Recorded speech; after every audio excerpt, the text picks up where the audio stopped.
Sir, ನನ್ನ ಹೆಸರು ಮುರಳೀಧರ್. ನಾನು ಬೆಂಗಳೂರು ಜಿಲ್ಲೆಯ ದೈಹಿಕ ಶಿಕ್ಷಣ ಉಪನ್ಯಾಸಕರ ತಂಡದ ಕೋಆರ್ಡಿನೇಟರ್ ಆಗಿ ಕೆಲಸ ಮಾಡ್ತೀನಿ.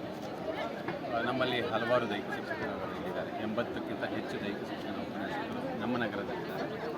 ನಮಗೆ ರಾಷ್ಟ್ರ ಮಟ್ಟದ ಬಾಕ್ಸಿಂಗ್ ಚಾಂಪಿಯನ್ಶಿಪ್ಪನ್ನು ಮಾಡಲಿಕ್ಕೆ ಒಂದು ಅವಕಾಶವನ್ನು ಕಲ್ಪಿಸಿಕೊಟ್ಟಿದ್ದಾರೆ ನಮ್ಮ ನಿರ್ದೇಶಕರು, ಪದವಿ ಪೂರ್ವ ಶಿಕ್ಷಣ ಇಲಾಖೆ ಅವರ ಒಪ್ಪಿಸಿದ ಮೇಲೆ.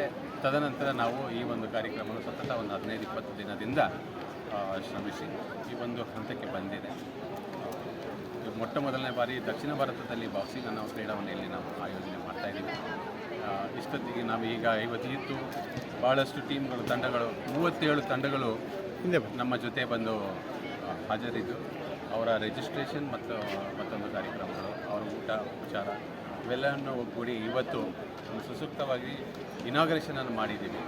ಇದಾಗಿದೆ, ಉದ್ಘಾಟನೆಯಾಗಿ ಈಗ ಮ್ಯಾನೇಜರ್ಸ್ ಮತ್ತು ಕೋಚಸ್ ಜೊತೆ ಒಂದು ಮೀಟಿಂಗ್ ಮಾಡಿದ್ದೀವಿ. ಅದು ಈಗ ನಡೆದು ಈಗಾಗಲೇ ಸಮಾಪ್ತವಾಗಿದೆ. ಎಲ್ಲರೂ ಬಂದಿರತಕ್ಕಂಥ ಎಲ್ಲ ರಾಜ್ಯದ ಕೋಚಸ್ ಆ್ಯಂಡ್ ಮ್ಯಾನೇಜರ್ಸ್ ಭಾಳ ಸಂತೋಷದಿಂದಿದ್ದಾರೆ. ಮಕ್ಕಳಿಗೆ ಒಳ್ಳೆಯ ಉತ್ತರ ಭಾರತದ ತಿಂಡಿ ತಿನಿಸುಗಳನ್ನೇ ಕೊಡ್ತಾ ಬರ್ತಿದ್ದೇವೆ. ಮತ್ತಷ್ಟು ಇನ್ನಷ್ಟು ನಾವು ಒಳ್ಳೆಯ ಊಟವನ್ನು ಕೊಟ್ಟು ಅವರಿಗೆ ಪ್ರೋತ್ಸಾಹ ಮಾಡಿ ಇಲ್ಲಿ ಬಂದಿರತಕ್ಕಂಥ ನಮ್ಮ ಎಲ್ಲ ಬಾಕ್ಸಿಂಗ್ ಕ್ರೀಡಾಪಟುಗಳಿಗೆ ಒಂದು ಒಳ್ಳೆಯ ಕ್ರೀಡಾ ವಾತಾವರಣವನ್ನು ಸೃಷ್ಟಿಸಿದ್ದೀವಿ. ಅವರಿಗೆ ಒಳ್ಳೊಳ್ಳೆ ಬಾಕ್ಸಿಂಗ್ ರಿಂಗ್ಸನ್ನು ಹಾಕಿದ್ದೀವಿ. 4 ಬಾಕ್ಸಿಂಗ್ ರಿಂಗ್ಸನ್ನು ತಂದು ಹಾಕಿದ್ದೀವಿ. ಯಾಕೆಂದರೆ ಅವ್ರಿಗೆ ಅನುಕೂಲವಾಗುವಂತೆ ಹಾಕಬೇಕು. ಹಾಗೆ ಅತಿ ಹೆಚ್ಚು ಪಾರ್ಟಿಸಿಪೇಟರ್ಸ್ ಇರೋದರಿಂದ ಅವ್ರಿಗೂ ಅನುಕೂಲವಾಗಿ ಭಾಳಷ್ಟು ರಿಂಗ್ಗಳನ್ನು ಮತ್ತು ಸಮಯವನ್ನು ಹಾಕಿಕೊಂಡಿದ್ದೀವಿ. ಮತ್ತು ಸಮಯ ಆದ್ರೂ ಅವರಿಗೆ ಹಗಲು ರಾತ್ರಿ ನಾವು ಅವರಿಗೆ ದುಡಿದು ಅವ್ರಿಗೋಸ್ಕರ ಶ್ರಮಿಸಿ ನಮ್ಮ ರಾಜ್ಯಕ್ಕೆ, ನಮ್ಮ ಜಿಲ್ಲೆಗೆ ಒಳ್ಳೆ ಕೀರ್ತಿ ತಂದು ಕೊಡಬೇಕು ಅಂತ ಮಾಡ್ತಾಯಿದ್ದೀವಿ. ಓಕೆ, ಬಾಕ್ಸಿಂಗ್ 67 ವಿದ್ಯಾರ್ಥಿಗಳು ನಮ್ಮ ಜೊತೆ ಈಗ ಪಾರ್ಟಿಸಿಪೇಟ್ ಮಾಡ್ತಾ ಇದ್ದಾರೆ. ಹಾಗೆ 164 ಜನ ಮ್ಯಾನೇಜರ್ಸು ಮತ್ತು ಕೋಚಸ್ ಆಗಿ ನಮ್ಮ ಜೊತೆ ಬಂದಿದ್ದಾರೆ. ಅವ್ರಿಗೂ ತಮ್ಮ ಮಾಧ್ಯಮ ಮುಖಾಂತರ ಅವರಿಗೆಲ್ಲರಿಗೂ ಸ್ವಾಗತ ಕೋರ್ತಾ ನಮ್ಮ ನಗರದಲ್ಲಿ ನಮಗೆ ಕೊಟ್ಟಿರ್ತಕ್ಕಂಥ ಒಂದು ಅವಕಾಶ 69ನೇ ನ್ಯಾಷನಲ್ SGFI ಬಾಸ್ಕೆಟ್ಬಾಲ್ ಚಾಂಪಿಯನ್ಶಿಪ್ ನಡೆಸ್ತಾ ಇದ್ದೀವಿ. ಬಾಕ್ಸಿಂಗ್ ನ್ಯಾಷನಲ್ ಮಾಡಿಸ್ತಾ ಇದ್ದೀವಿ. ಹಾಗೆ ಈಗ ಬಂದಿರತಕ್ಕಂಥ ಅಫಿಷಿಯಲ್ಸ್ ನಮಗೆ ಪ್ರತ್ಯೇಕವಾಗಿ 60 ಅಫಿಷಿಯಲ್ಸನ್ನು ನಾವು ತಂದು ಮಾಡಿಸ್ತಾ ಇದ್ದೀವಿ. ಒಂದು ಪ್ರತಿಷ್ಠಿತ ಬಾಕ್ಸಿಂಗ್ ಅಸೋಸಿಯೇಷನಿಂದ ಒಂದು 60 ಅಫಿಷಿಯಲ್ಸನ್ನು ಇಡೀ ದೇಶದಿಂದ, ರಾಷ್ಟ್ರದಿಂದ ಕರೆದು ಅವರನ್ನು ಎಲ್ಲರಿಗೂ ಸಮಾನಾಗಿ ಒಳ್ಳೆಯ ಕ್ರೀಡಾಪಟುಗಳಿಗೆ ಉತ್ತೇಜನ ಮಾಡಲಿಕ್ಕೋಸ್ಕರ ಹಾಗೂ ಯಾವುದೇ ಅನೈತಿಕರ ಘಟನೆ ಆಗದೆ, ಮನಸ್ತಾಪ ಬರದೆ ಅವರಿಗೆಲ್ಲರೂ ಒಳ್ಳೆಯ ರಿಸಲ್ಟನ್ನು ಕೊಡಬೇಕಂತೆಲ್ಲ ಒಂದು ಒಳ್ಳೆಯ ಧ್ಯೇಯದಿಂದ ಅವರಿಗೆಲ್ಲರಿಗೂ ಒಳ್ಳೆಯ ಅಫಿಷಿಯಲ್ಸನ್ನು ಕರೆತಂದಿದ್ದೀವಿ. ಹಾಗೂ ಅವರಿಗೆ ವಸತಿ, ಊಟ ಮತ್ತು ಸಾರಿಗೆ ಈ 3 ವ್ಯವಸ್ಥೆಗಳನ್ನು ಸ್ವಲ್ಪ ಸಮೃದ್ಧವಾಗಿ ನಾವು ಮಾಡಿಕೊಡ್ತಾ ಇದ್ದೇವೆ. ಇನ್ನೂ ಏನಾದರೂ ಬೇಕಾದ್ರೆ ಅವರಿಗೆ ತಕ್ಕಂಥ ಊಟವನ್ನು ಕೆಲವರು ಕೇಳ್ತಾರೆ, ಅದನ್ನು ನಾವು ಮಾಡಿಕೊಡುವಂಥ ಒಂದು ವ್ಯವಸ್ಥೆಯನ್ನು ಮಾಡ್ತಿದ್ದೀವಿ.